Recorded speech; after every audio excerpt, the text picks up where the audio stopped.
Midterm elections, which promise either joy or disappointment. Think of it like hearing this music coming up the street. Yep, it might be an ice cream truck, but it also might be that weird guy who drives a Toyota Tercel and only plays Calliope covers of Turkey in the Straw. What I'm saying is, it could very much still go either way.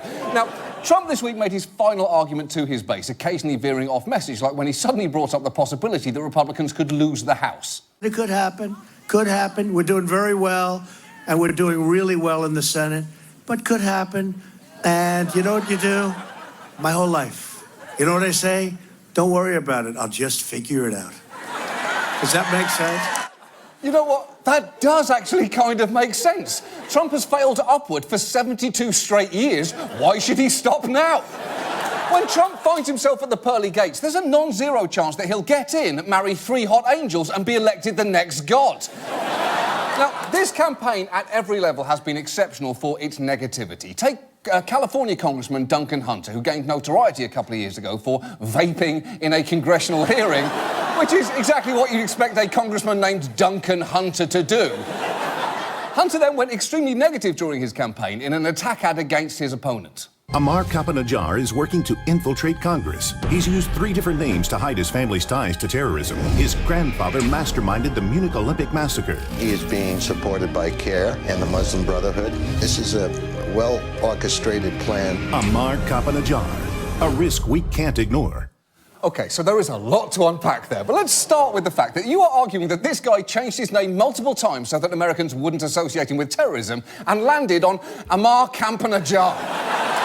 You'd have thought he might go with something safer like James Wonderbread or Benjamin America Face or something that really plays to the Islamophobic crowd like Duncan Hunter. And look, I'm not going to go through everything untrue in that ad. Suffice to say that the Washington Post gave it a rating of 4 Pinocchios. Although I'm surprised it didn't get just 1 Pinocchio that hung itself with a suicide note saying, "I have seen what your world has to offer those who are different, and I no longer wish to be a real boy in it."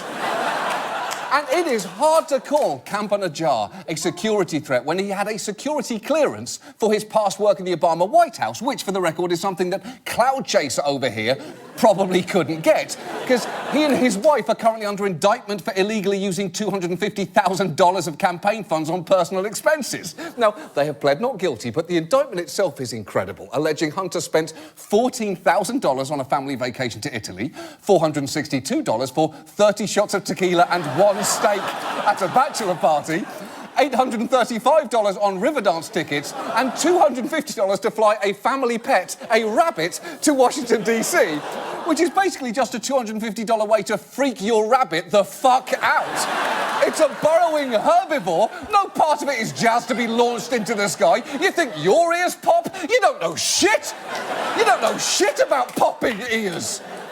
Now, things have also been very spicy in Iowa's 4th, where Congressman Steve King, who has a history of flirting with white nationalists, has gotten in hot water for, among other things, meeting with an Austrian party founded by an SS officer in August. And when asked about that this week, he did not take it well. And this is over if he keeps talking. Why did you travel to Austin? This is over if you don't stop talking. I'm leaving. I think he's given his answer. I think that his answer is his answer. Yeah, that's what identifies white. Sir, stop it. Stop it! That is a spectacular whiff when the question is simply, are you a white supremacist? People who aren't white supremacists say no. Even people who are white supremacists know to say no, so it takes a special mix of racism and stupid to fuck that one up. King has since lost a number of supporters, including the corporate PACs of Land O'Lakes, Purina, and our parent company AT&T, which is a little weird because King has been pretty much exactly this racist for years now, including once tweeting, "Culture and demographics are our destiny. We can't restore our civilization with somebody else's babies." Even neo-Nazi website Daily Stormer has said, and I quote, "Steve King is basically an open white nationalist at this point." So the news really shouldn't be these companies bailed on him so much as they were OK with him for a shockingly long time. Although, of course, AT&T didn't catch on to King's white nationalism. Picking up on clear signals isn't exactly their forte. How do you like them apples, business daddy? How do you like it? I bet you don't like those apples, do you?